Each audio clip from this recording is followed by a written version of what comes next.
আসসালামু আলাইকুম।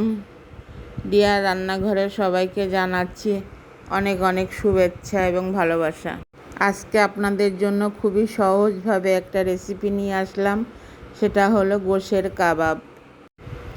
আমি এই কাবাব বানাতে হাফ কেজি গরুর গোশ নিয়েছি, 250 গ্রাম ছোলার ডাল নিয়েছি, পেঁয়াজ কুচি পরিমাণ মতো, আদা বাটা, রসুন বাটা এবং জিরা বাটা।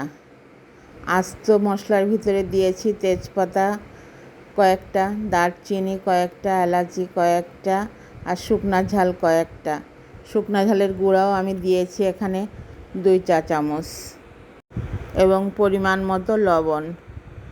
সব একসাথে দিয়ে প্রেসার কুকারে দিয়ে আমি পানিটাও পরিমাণ মতো দিয়েছি, যাতে গোশ আর ডাল ভালোভাবে সিদ্ধ হয়ে যায়। এবার সব উপকরণগুলি প্রেসার কুকারের মধ্যে দিয়ে নাড়াচাড়া দিয়ে ঢাকনি দিয়ে আমি ঢেকে দিয়েছি, দিয়ে 4টা হুইসেল দিয়েছি। 4টা হুইসেলেই আমার গোশ ডাল সুন্দরভাবে সিদ্ধ হয়ে গিয়েছে। 4টা হুইসেল উঠলেই আমি বন্ধ করে দিয়েছি গ্যাসের চুলাটা, যাতে প্রেসার কুকারের বাষ্পটা ভিতরে থেকে যায়। যতক্ষণ বাষ্পটা ছিল আমি প্রেসার কুকার খুলি নাই। বাষ্পটা শেষ হয়ে যাওয়ার পরে প্রেসার কুকার খুলে সামান্য একটু তেল দিয়ে দিয়েছিলাম এবং ওই গরম অবস্থায় তেল দিয়ে আমি নাড়াচাড়া দিয়ে ঢেকে দিয়েছি। বাড়তি কোনো হুইসেল আর দেওয়ার দরকার হয়নি। এই যে দেখুন, আমার খুব সুন্দরভাবে ডাল আর গোশ সিদ্ধ হয়ে গিয়েছে। এখন আমি এটা পাটায় বেটে নেব। পাটায় বেটে কাবাবটা করলে সেই কাবাবটা খেতে বেশি ভালো লাগে এবং ডাল আর গোশ সুন্দরভাবে মিশে যায়। কিন্তু অনেকে মিক্সিতে করে, আমি দেখেছি মিক্সিতে খুব একটা টেস্ট হয় না। এই যে পাটায় বাটা হয়ে গিয়েছে আমার ডাল আর গোশ। এখন আমি বাড়তি কিছু মশলা এতে অ্যাড করব।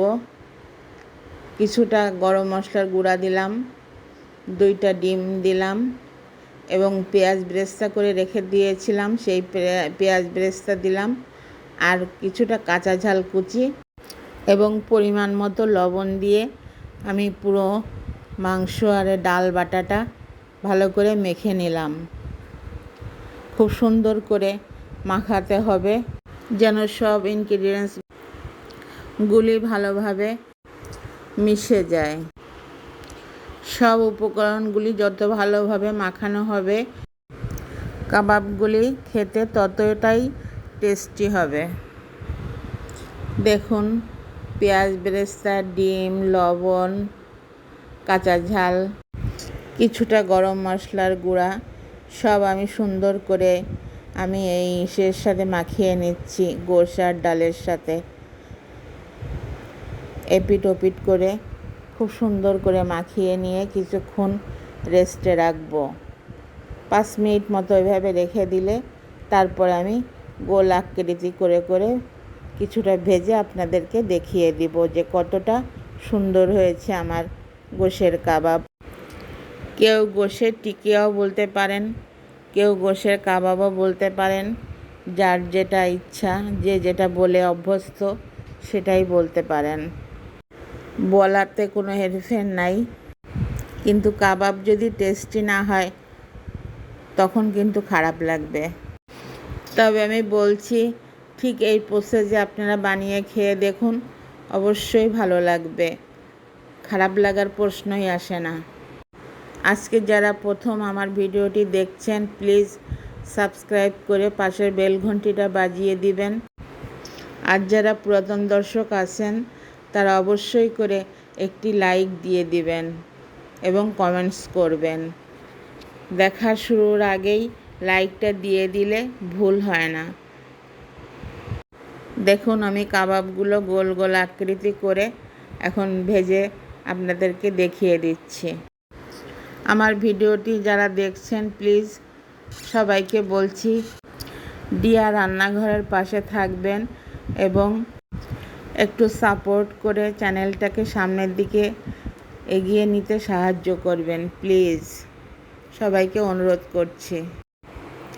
আমি এখন কাবাবগুলি প্রথম পাশ থেকে উল্টে নিচের পাশটা উপরে দিচ্ছি।